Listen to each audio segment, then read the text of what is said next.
The expression Western liberalism has been used before. Now it is even more important and interesting. Do you think he is doomed?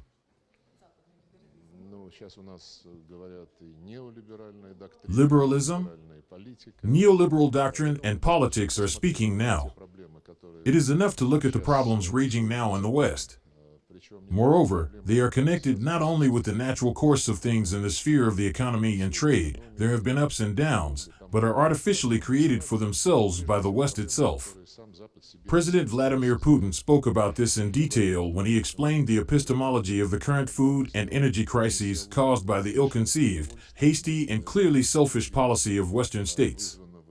This also applies to sanctions, which appeared far from yesterday and are aimed at punishing any dissenters, subjugating them to their will and interests, ignoring the needs of everyone else.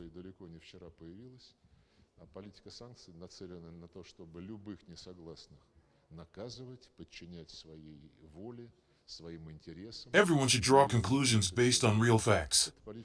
Who will now cope with the coronavirus infection? Who now is now dealing with the energy crisis? Who is trying to grossly speculate on food security, accusing Russia of what our country is absolutely not to blame for, and in which it is not completely involved?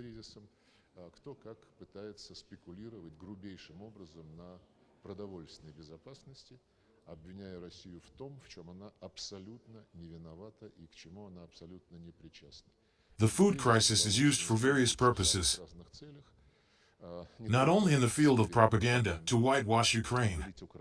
Once again, hang all the dogs, excuse the rude expression, on Moscow.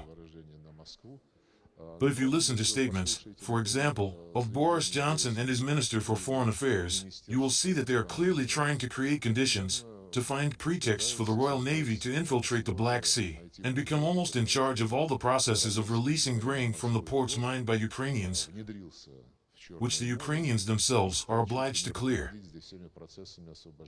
We observe many convulsions in the actions of Western politicians. All this is happening against the backdrop of a sharp deterioration in the situation at home, in Western countries. And, according to such principles of neoliberal democracy, it requires diverting the attention of the population, especially considering that every 2 or 4 years, you have to go to the polls, be responsible for fulfilling your goals, promises, but there is nothing actually to provide.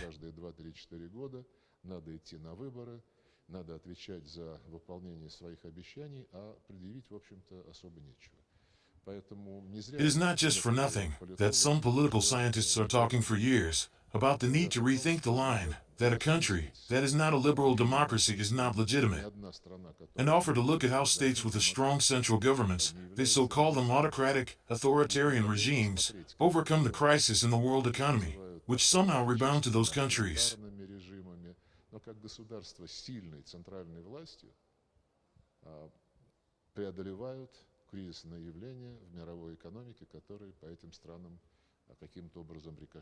Reflections on which state structure best meets the requirements of today are still manifested among political scientists. They must be watched.